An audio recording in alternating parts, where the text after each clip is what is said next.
Telangana MLC ఎన్నికల్లో BJP హవా కొనసాగింది. ఎన్నికలు జరిగిన 3 ఎమ్మెల్సీ స్థానాల్లో రెండింటిని కైవసం చేసుకుంది కమలం పార్టీ. కరీంనగర్ గ్రాడ్యుయేట్స్ నియోజకవర్గం టీచర్ ఎమ్మెల్సీ బీజేపీ విజయం సాధించింది. కరీంనగర్ పట్టభద్రుల బీజేపీ అభ్యర్థి అంజిరెడ్డి, టీచర్ ఎమ్మెల్సీ మల్క కొమురయ్య విజయం సాధించారు. నల్లగొండ టీచర్ ఎమ్మెల్సీ పీఆర్టీయూ పరమైంది. కరీంనగర్ గ్రాడ్యుయేట్ సిట్టింగ్ ఎమ్మెల్సీని కాంగ్రెస్ కోల్పోయింది.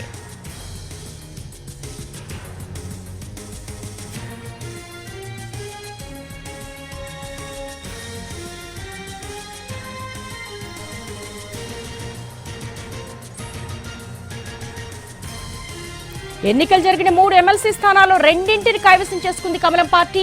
కరీంనగర్ గ్రాడ్యుయేట్స్ నియోజకవర్గం టీచర్ ఎమ్మెల్సీలో బీజేపీ ఘన విజయం సాధించింది. కరీంనగర్ పట్టభద్రుల బీజేపీ అభ్యర్థి అంజిరెడ్డి అలాగే మల్క కొమురయ్య విజయాన్ని సాధించారు. తెలంగాణ ఎమ్మెల్సీ ఎన్నికల్లో బీజేపీ తన సత్తా చాటింది. ఎన్నికలు జరిగిన 3 ఎమ్మెల్సీ స్థానాల్లో రెండింటిని కైవసం చేసుకుంది కమలం పార్టీ. కరీంనగర్ గ్రాడ్యుయేట్స్ నియోజకవర్గం అలాగే టీచర్ ఎమ్మెల్సీలో బీజేపీ ఘన విజయం సాధించింది. కరీంనగర్ పట్టభద్రుల బీజేపీ అభ్యర్థి అంజిరెడ్డి అలాగే టీచర్ ఎమ్మెల్సీ మల్క కొమరయ్య విజయం సాధించారు. Nalgonda teacher MLC PRTU పరమైంది.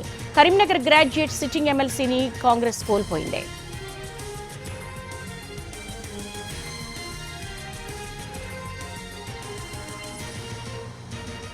Telangana MLC ఎన్నికల్లో బీజేపీ హవా కొనసాగింది. ఎన్నికలు జరిగిన 3 ఎమ్మెల్సీ స్థానాల్లో రెండింటిని కైవసం చేసుకుంది కమలం పార్టీ. దీనికి సంబంధించి తెలంగాణ ఇన్పుట్ ఎడిటర్ దొంతు రమేష్ అడిగి మరిన్ని వివరాలు తెలుసుకుందాం. రమేష్, ఏ విధంగా చూడాలి? బీజేపీ తన హవా కొనసాగించింది, 3 ఎమ్మెల్సీ స్థానాల్లో రెండింటిని కైవసం చేసుకుంది. దీనిపై మీ అనాలిసిస్ ఏంటి? గతంలో చాలా ఎన్నికలు జరిగినాయి, కానీ ఈ ఎమ్మెల్సీ ఎన్నికలు ప్రత్యేకంగా చెప్పవచ్చు. ఎందుకంటే బీజేపీ ఇంత పెద్ద స్థాయిలో ఎమ్మెల్సీలను విజయం సాధించిన దాఖలాలు ఎక్కడ కూడా లేవు. మొత్తం 3 ఎమ్మెల్సీ స్థానాలకు తెలంగాణలో ఎన్నికలు జరిగాయి. ఒకటి పట్టభద్రుల నియోజకవర్గం కరీంనగర్, అదేవిధంగా నల్గొండ కరీంనగర్ టీచర్ ఎమ్మెల్సీకి ఎన్నికలు జరిగితే 2 స్థానాలను అధికారంలో లేకపోయినా కేవలం 8 పార్లమెంట్ సీట్లు, 8 అసెంబ్లీ సీట్లు ఉన్న బీజేపీ 2 ఎమ్మెల్సీ స్థానాలను దక్కించుకుంది. కరీంనగర్ పట్టభద్రుల నియోజకవర్గంలో అంజిరెడ్డి, అదే కరీంనగర్ టీచర్ ఎమ్మెల్సీని మల్క కొమురయ్య విజయం సాధించారు. అక్కడ బండి సంజయ్, అదేవిధంగా కిషన్ రెడ్డి, రఘునందన్ రావు ఈ 4 కూడా విస్తృత స్థాయిలో ప్రచారం చేశారు. 10 దాదాపు భారీ ఎమ్మెల్యేలు ఉన్నారు ఈ నియోజకవర్గాలకు సంబంధించి. మెదక్లో గజ్వేల్లో కేసీఆర్ ఉన్నారు, అదేవిధంగా హరీష్ రావు సిద్దిపేటలో ఉన్నారు, ఇదే నియోజకవర్గం కరీంనగర్ కు సంబంధించి కేటీఆర్ ఉన్నారు. అయినప్పటికీ బీఆర్ఎస్ అభ్యర్థిని బరిలో నిలపలేదు, అసలు పోటీకి దూరంగా ఉంది బీఆర్ఎస్. ఈ నేపథ్యంలోనే కాంగ్రెస్ అనేక విమర్శలు చేసింది, లోపాయికారిగా బీజేపీకి సహకరిస్తుందన్న ఆరోపణల నేపథ్యంలో పెద్ద ఎత్తున ప్రచారం జరిగింది. ఎందుకు బీఆర్ఎస్ ఇందులో అభ్యర్థిని నిలపలేదని. ఇప్పుడు 2 బీజేపీ ఎమ్మెల్సీ స్థానాలను బీజేపీ కైవసం చేసుకున్న నేపథ్యంలో తప్పకుండా రాజకీయ దాడి పెరిగే అవకాశం ఉంది. ముఖ్యమంత్రి స్థాయిలో విస్తృత స్థాయిలో 3 మీటింగ్లలో పాల్గొని పెద్ద ఎత్తున ప్రచారం చేశారు. ఏ ఎమ్మెల్సీ ఎన్నికల్లో కూడా ముఖ్యమంత్రి ప్రచారాలకు వెళ్లిన దాఖలా లేవు. కానీ రేవంత్ రెడ్డి ప్రత్యేకంగా ప్రతిష్టాత్మకంగా తీసుకున్నారు. అది సిట్టింగ్ నియోజకవర్గం. కాంగ్రెస్ పార్టీకి జీవన్ రెడ్డి, సీనియర్ నేత జీవన్ రెడ్డి ప్రాతినిధ్యం వహించారు. ఆయన సిట్టింగ్ స్థానాన్ని ఏ విధంగా నిలబెట్టుకోవాలని కాంగ్రెస్ పార్టీ భావించింది. 14 నెలలకు పైగా కావస్తున్న నేపథ్యంలో ప్రభుత్వం ఏర్పడి ఇది ఒక రకంగా రెఫరెండంగా భావించవచ్చని భావించారు. ఎందుకంటే భారీ స్థాయిలో 40 నియోజకవర్గాలకు పైగా ఈ ఎమ్మెల్సీ ఎన్నికలు ప్రభావితం చేసే అవకాశం ఉంది. సో ఏ విధంగానైనా సిట్టింగ్ స్థానాన్ని దక్కించుకోవాలని కాంగ్రెస్ పార్టీ సర్వశక్తులను వడ్డినప్పటికీ బీజేపీ ఎమ్మెల్సీ కరీంనగర్ పట్టభద్రులు, అదేవిధంగా టీచర్స్ ఎమ్మెల్సీ కూడా 2 కూడా దక్కించుకుంది. ఇక నల్గొండ ఎమ్మెల్సీ కూడా పీఆర్టీకి సంబంధించిన వ్యక్తి విజయం సాధించారు. అందులో కాంగ్రెస్ పార్టీ దూరంగా ఉంది. టీచర్ ఎమ్మెల్సీకి ఇటు కరీంనగర్ లోను నల్గొండలోను టీచర్ ఎమ్మెల్సీకి దూరంగా ఉంది. కేవలం ఒక కరీంనగర్ పట్టభద్రుల నియోజకవర్గంలోనే పోటీకి తమ అభ్యర్థిని అఫీషియల్ గా ప్రకటించింది. అక్కడ నల్గొండకు సంబంధించి బీజేపీ అభ్యర్థిగా సర్వోత్తమ్ రెడ్డి రంగంలోకి దిగినప్పటికీ ఆయన ఓడిపోయినా ఈ 2 స్థానాలు మాత్రం బీజేపీ విజయం సాధించడంతో ఆ పార్టీ శ్రేణుల్లో ఉత్సాహం పెళ్లివీస్తుంది. ఇంత ఘన విజయం, ఇంత 3 ఎమ్మెల్సీ స్థానాలకు ఎన్నికలు జరిగితే 2 ఎమ్మెల్సీ స్థానాలను దక్కించుకోవడం నిజంగా కమలం పార్టీకి ఒక బూస్ట్ అని చెప్పవచ్చును. ఎందుకంటే రాబోయే కాలంలో తామే అధికారంలోకి వస్తాం, కాంగ్రెస్ పార్టీకి ప్రత్యామ్నాయం కేవలం బీజేపీ అంటూ బీజేపీ నేతలు చేస్తున్న ప్రచారానికి ఇది బూస్ట్ గా చెప్పవచ్చును. ఖచ్చితంగా 2 ఎమ్మెల్సీ స్థానాలు గెలుపొందిన తర్వాత వాళ్ళ రాజకీయ వ్యూహం కూడా తెలంగాణలో మారే అవకాశం ఉంది. ఉధృతంగా ప్రచారాన్ని కూడా ముందుకు తీసుకుపోయే అవకాశం ఉంది. కరీంనగర్ పట్టభద్రుల నియోజకవర్గం, కరీంనగర్ టీచర్ ఎమ్మెల్సీ అంటే మెదక్, అదేవిధంగా నిజామాబాద్, కరీంనగర్, ఆదిలాబాద్ ఈ 4 ఉమ్మడి జిల్లాలకు సంబంధించి ఓటర్లు ఉంటారో ఆ ఓటర్లకు వాళ్ళని ఆకట్టుకోవడంలో, వాళ్ళని బీజేపీ వైపు ఓట్ల రూపంలో మలచడంలో కేంద్ర మంత్రి కిషన్ రెడ్డి, అదేవిధంగా బండి సంజయ్, అదేవిధంగా అక్కడ ఎంపీగా ఉన్న రఘునందన్ రావు, ఆదిలాబాద్ ఎంపీగా ఉన్న బీజేపీ సంబంధించిన ఎంపీ, ఈ నలుగురు కూడా విస్తృత స్థాయిలో ప్రచారం చేసి తమ అభ్యర్థులను గెలిపించుకోవడంలో కీలక పాత్ర ప్రవహించారు. ఈ మొత్తంగా 3 ఎమ్మెల్సీ స్థానాల్లో 2 దక్కించుకొని ఒక రకంగా అధికార కాంగ్రెస్ పార్టీకి బీజేపీ సవాల్ విసిరినట్లయింది. ప్రభుత్వ వ్యతిరేకత ఎంత ఉందో ఈ ఎన్నికల్లో ఘన విజయం సాధించడాన్ని తాము నిరూపించామని కూడా బీజేపీ చెప్పారు. సో రాజకీయంగా కాంగ్రెస్ పార్టీకి గడ్డు కాలం అని చెప్పాలి. ఈ 2 స్థానాలను బీజేపీ గెలవడం ద్వారా ఖచ్చితంగా ఒక రాజకీయ దాడి వ్యూహాత్మకంగా బీఆర్ఎస్ బీజేపీ ఒకటే అన్న ప్రచారాన్ని తీసుకుపోవడం తప్ప తాము ఎందుకు విజయం సాధించలేదనేది ప్రజలకు చెప్పాల్సిన అవసరం ఉంది. సో ఏ విధంగా చూడాలి, ఒకవైపు బీజేపీ తమ విజయాన్ని ఎంజాయ్ చేస్తుంది, అదేవిధంగా బీఆర్ఎస్ బీజేపీలు ప్రభుత్వ వ్యతిరేకత వల్లనే ఆ 2 స్థానాలను కూడా ఓడిపోయాయనే ప్రచారం చేస్తుంది. కాంగ్రెస్ పార్టీ రేపటి నుంచి బీఆర్ఎస్ బీజేపీ ఒకటే అన్న ప్రచారాన్ని ప్రజల్లోకి తీసుకెళ్లే అవకాశం ఉంది. ఖచ్చితంగా ఈ ఎన్నికల్లో ఈ 3 ఎమ్మెల్సీ ఎన్నికల ద్వారా తెలంగాణలో రాజకీయ ఆవిష్కరణ మారే అవకాశం ఉంది. పొలిటికల్ సర్కిల్లో అయితే ఖచ్చితంగా ఈ విజయాన్ని బీజేపీ ఎంజాయ్ చేయలేదు కాకుండా భవిష్యత్తులో తమకి ఇక్కడ స్కోప్ ఉంది తెలంగాణలో అన్న విషయం కూడా స్పష్టమవుతుంది. కేంద్రం కూడా తెలంగాణ మీద ఖచ్చితంగా దృష్టి సారించే అవకాశం స్పష్టంగా కనిపిస్తుంది. రమేష్, ఎలా చూడాలి ఈసారి గతానికి భిన్నంగా? గతంలో ఎన్నడూ లేని విధంగా 21,000 చెల్లని ఓట్లు పోలయ్యాయి. ఇవి కొంతవరకు కాంగ్రెస్ విజయాన్ని గండికొట్టాయనుకోవచ్చా?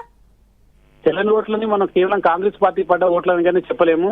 ఎందుకంటే అది కాంగ్రెస్ పార్టీ కావచ్చు, ఇండిపెండెంట్ అభ్యర్థిగా పోటీ చేసి బీఎస్పీ అభ్యర్థిగా ఉన్న ప్రసన్న కుమారి కావచ్చు, లేదా బీజేపీకి సంబంధించిన అభ్యర్థి కావచ్చు. చెల్లని ఓట్లు అయితే భారీ స్థాయిలో ఉండడానికి అనేక కారణాలు చెప్తున్నారు. ఇంకా గ్రాడ్యుయేట్ స్థాయిలో ఉన్న వాళ్ళు ఓట్లు ఎందుకు వేయలేకపోయారు అనేది అదొక పెద్ద ప్రశ్న. ఎందుకంటే ఎలక్షన్ కమిషన్ సరైన ప్రచారం తీసుకురాలేకపోయిందా, అభ్యర్థులు అవగాహన కల్పించలేకపోయారని చెప్తే ఎవరి అభ్యర్థుల విజయాల మీద ప్రభావితం చూపుతుందని చెప్పడం. ఎందుకంటే ఆ ఓట్లు ఎవరికైనా పడే అవకాశం ఉంది. ఖచ్చితంగా ఈ ఎన్నికలను ఒక రాజకీయంగానే చూస్తే కరీంనగర్ పట్టభద్రుల నియోజకవర్గం బీజేపీ స్కోప్ ఉంది, తాము గెలవగలుగుతామని ముందు నుంచి కూడా దూకుడుగా వ్యవహరించింది బీజేపీ. తమ అభ్యర్థులను పెట్టడమే కాకుండా నియోజకవర్గ ఇన్ఛార్జీలను పెట్టింది, తమ ఎమ్మెల్యేలను రంగంలోకి నింపింది, ఒక్కొక్క నియోజకవర్గానికి ఒక్కొక్క ఇన్ఛార్జిని పెట్టింది. కిషన్ రెడ్డి మొత్తం మానిటర్ చేశాడు. అక్కడ బండి సంజయ్ కరీంనగర్ జిల్లాకు సంబంధించిన వ్యవహారాన్ని మొత్తం ఆయన నడిపారు. ఇద్దరు అభ్యర్థులు కూడా మొదటి నుంచి కూడా తమే గెలుస్తామన్న ఒక పాజిటివ్ సంకేతాన్ని ప్రజల్లోకి ప్రధానంగా గ్రాడ్యుయేట్లకు, టీచర్స్, ఎమ్మెల్సీ స్థానాలకు సంబంధించిన ఓటర్లకు తీసుకెళ్లారు కదా, అదే తమ విజయాన్ని కైవసం చేసుకున్నారు. కేవలం నేను ముందు నుంచి చెప్పినట్లు ఈ 3 ఎమ్మెల్సీ ఎన్నికలకు సంబంధించిన రిజల్ట్ కేవలం మన ఎమ్మెల్సీలుగానే చూడొద్దు. ఇప్పుడు 14 నెలలు అవుతుంది ప్రభుత్వం ఏర్పడి, ప్రభుత్వం మీద అనేక వ్యతిరేక పవనాలు ఉన్నాయని ఇటు బీజేపీ బీఆర్ఎస్ తీవ్రంగా ప్రచారం చేస్తుంది. అనేక రైతు బంధు ఇవ్వలేదు, 6 గ్యారెంటీ ఇవ్వలేదు, రకరకాల పథకాలు కూడా ఇంప్లిమెంట్ చేయలేకపోయారు అన్న విమర్శల నేపథ్యంలో దీనికి ఖచ్చితంగా కాంగ్రెస్ పార్టీ సమాధానం చెప్పాల్సిన అవసరం ఉంటుంది. ఎందుకు గెలవలేకపోయారు? మళ్ళీ అది సిట్టింగ్ స్థానం కరీంనగర్ పట్టభద్రుల నియోజకవర్గం జీవన్ రెడ్డికి సంబంధించింది. అది ఎందుకు గెలవలేకపోయామనేది ఇక్కడ పొలిటికల్ గా కాంగ్రెస్ పార్టీ ఖచ్చితంగా సమాధానం చెప్పాలి. అదేవిధంగా బీజేపీ ముందనుకున్నట్లుగా ఊహించని విధంగా 8 పార్లమెంట్ స్థానాలు లోక్సభలో గెలుచుకున్నారు. అదేవిధంగా అంతకుముందు అసెంబ్లీలో 8 సీట్లు గెలుచుకున్నప్పటికీ ఆ తర్వాత జరిగిన లోక్సభ ఎన్నికల్లో 8 స్థానాలను గెలుచుకున్నారు. మొత్తం 17 స్థానాలకు ఎన్నికలు జరిగితే 8 స్థానాలు గెలుచుకున్నారు. సో తమకు మొత్తంగా తెలంగాణలో తమకు పట్టుంది, తెలంగాణలో తమ స్కోప్ ఉంది, తెలంగాణ ప్రజలు తమను కోరుకుంటున్నారన్న ఒక పాజిటివ్ సంకేతాన్ని బీజేపీ ఖచ్చితంగా ప్రజల్లో చూస్తున్నాం. బీజేపీ ఎక్కడ చూసినా సంబరాలు. మొదట టీచర్స్ ఎమ్మెల్సీ ప్రకటించగానే పెద్ద ఎత్తున సంబరాలు జరుపుకుంది, తమ అభ్యర్థి గెలవగానే. అదేవిధంగా ఇప్పుడున్న నరేందర్ రెడ్డి కాంగ్రెస్ పార్టీకి సంబంధించిన అభ్యర్థి ఓడిపోయారు, అక్కడ అంజిరెడ్డి గెలవగానే పూర్తిగా సంబరాలు నిలిపోయింది. ఎప్పటికప్పటికి హైకమాండ్ కూడా ఈ ఎన్నికలపైన ఫోకస్ చేసింది, కేంద్రం నుంచి కూడా మానిటరింగ్ జరిగింది. అదేవిధంగా ఇక్కడ స్టేట్ పార్టీకి సంబంధించిన నేతలు కూడా ఒక్కొక్కరు తమ నియోజకవర్గాలకు వెళ్లారు, గ్రాడ్యుయేట్లను కలిశారు, అదేవిధంగా టీచర్స్ ఓటర్లను కలిశారు. ఈ విధంగా కలిసిన నేపథ్యంలో తమ ఖచ్చితంగా గెలుస్తామనే పాజిటివ్ సంకేతాన్ని ముందు నుంచి తీసుకువెళ్లడం మూలంగానే బీజేపీ విజయం సాధించగలిగింది. కాంగ్రెస్ పార్టీకి అనేక లోపాలు కూడా మనం చూస్తున్నాం. ముఖ్యమంత్రి స్థాయిలో ప్రచారం చేసిన స్థానికంగా నియోజకవర్గానికి సంబంధించిన నేతలు సక్రమంగా పనిచేయకపోవడం, అదేవిధంగా అన్ని వ్యవహారాలను చక్కబెట్టడంలో ఆ జిల్లాలకు సంబంధించిన మంత్రులు కూడా సక్రమంగా వాళ్ళు ఓటర్లను ఆకట్టుకోవడంలో వెనుకబడిపోవడం మూలంగానే ఈ ఓటమి అని కూడా కాంగ్రెస్ పార్టీకి చెప్పవచ్చు. కాంగ్రెస్ పార్టీ దీన్ని ఖచ్చితంగా పరిగణలోకి తీసుకోవాలి. ఎందుకు ప్రతి ఎన్నికలను ప్రతిష్టాత్మకంగా తీసుకోవాలి. అధికారంలో ఉన్న పార్టీ ఖచ్చితంగా గెలవడానికి ప్రయత్నం చేయాలి. ఆ గెలవడానికి ప్రయత్నం చేసే ప్రక్రియలో ఎక్కడో లోపం జరిగింది. ముఖ్యమంత్రి వెళ్లి 3 జిల్లాలు ఉమ్మడి జిల్లాల్లో ప్రచారం చేసినప్పటికీ కింది స్థాయి నాయకులు కదలకపోవడం, నరేందర్ రెడ్డికి ప్రచారం చేయకపోవడం మూలంగానే ఆయన వ్యక్తిగతంగా కేవలం కాంగ్రెస్ నేతలను కలుసుకోవడానికి చాలా సమయం పట్టింది. ఆయనకు టికెట్ ప్రకటించిన తర్వాత వాళ్ళందరినీ కలుపుకొని పోయి కోఆర్డినేట్ చేసి ఓటర్లను ఆకట్టుకోవడంలో వెనుకబడిపోయారు. బీజేపీ అందుకు ముందుగానే అభ్యర్థులను ప్రకటించి దూకుడుగా తమ ప్రచారాన్ని ముందుకు తీసుకెళ్లగలిగారు. ఇవన్నీ కూడా ప్రభుత్వ వ్యతిరేకత, బీజేపీ పాజిటివ్ ఓట్ బ్యాంకు, అదేవిధంగా హిందూ అనే అంశాన్ని కూడా ప్రజలకు తీసుకెళ్లగలిగింది. కాంగ్రెస్ పార్టీ కేవలం ఒక వర్గాన్ని లేదా ఒక మతానికి సంబంధించిన ఓటర్లను ఆకట్టుకోవడానికి ప్రయత్నం చేస్తుంది అని టార్గెట్ గా చేసి ముస్లింలని ఆకట్టుకోవడానికి కాంగ్రెస్ పార్టీ ప్రయత్నం చేస్తుందని, ఎందుకంటే ప్రధానంగా ఆదిలాబాద్ జిల్లాకు సంబంధించి, కరీంనగర్ జిల్లాకు సంబంధించి, నిజామాబాద్ జిల్లాకు సంబంధించి ఎక్కువగా ముస్లింలు ఎక్కువగా అక్కడ హిందూ ముస్లిం సంబంధించిన వ్యవహారాలు కూడా చాలా ప్రధాన భూమిక పోషించాయి. అనేక గొడవలు కూడా 3 ఉమ్మడి జిల్లాలో జరిగాయి. హిందూ పోలరైజేషన్ కూడా బీజేపీ చేయగలిగింది. దానివల్లనే ఎక్కువ మంది ఓటర్లు బీజేపీకి ఓటు వేయడానికి కారణం అని చెప్పవచ్చు. గ్రాడ్యుయేట్ అయినప్పటికీ పట్టభద్రుల నియోజకవర్గంలో ఎక్కువ మంది ఈ అంశాన్ని బండి సంజయ్ మనం చూస్తున్నాం. ఎప్పుడు కూడా దూకుడుగా ఆరోపణలు చేయడం, విమర్శలు చేయడం, కాంగ్రెస్ పార్టీ మీద దుమ్మెత్తిపోయడం చేస్తుంటారు. ఇదంతా కూడా హిందూ ఓటర్లకు సంబంధించిన పోలరైజేషన్ ఖచ్చితంగా జరిగిందని చెప్పబోతుంది. దానివల్లనే బీజేపీ విజయం సాధించడానికి ప్రధాన కారణంగా చెప్పవచ్చును. సో మొత్తం మీద అయితే తెలంగాణకు సంబంధించిన రాజకీయం ఒక్కసారిగా మారిపోయిందని చెప్పవచ్చును.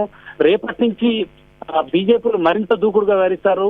ప్రజా సమస్యలు నిలదీయడంలో, పోరాటాలు చేయడంలో తమ స్కోప్ ఉందన్న అంశం దీంతో స్పష్టమైన నేపథ్యంలో దాడి కాంగ్రెస్ ప్రభుత్వం పైన ఎక్కువగా పెంచే అవకాశం ఉంది. అదేవిధంగా హైకమాండ్ కూడా తెలంగాణలో తమకు అవకాశం ఉంది. తాము ఖచ్చితంగా తెలంగాణలో ఫ్యూచర్ లో విజయం సాధించగలుగుతామనే నమ్మకాన్ని, విశ్వాసాన్ని ఓటర్లు కనిపించింది ఏర్పడుతున్నాయి. ఎందుకంటే ఇది చాలా సీదా ఎన్నికలు కాదు. 3 ఎమ్మెల్సీ ఎన్నికలకు సంబంధించి 42 అసెంబ్లీ నియోజకవర్గాలు ఇందులో భాగస్వాములు అయ్యాయి. మొత్తంగా ఓటర్లు 42 నియోజకవర్గాలకు సంబంధించిన పట్టభద్రులు, అదేవిధంగా టీచర్స్ సంబంధించిన ఓటర్లు కూడా ఇందులో పాల్గొన్నారు. 6 పార్లమెంటు నియోజకవర్గాలు కూడా ఇందులో ఇన్వాల్వ్ అయినాయి. కాబట్టి ఖచ్చితంగా ఈ గెలుపుని ఖచ్చితంగా బీజేపీ పార్టీ కేవలం విజయోత్సవంగానే చూడకుండా భవిష్యత్తులో తమకున్న అవకాశాన్ని మెరుగుపరచుకోవడానికి ప్రయత్నం ఖచ్చితంగా చేస్తుంది.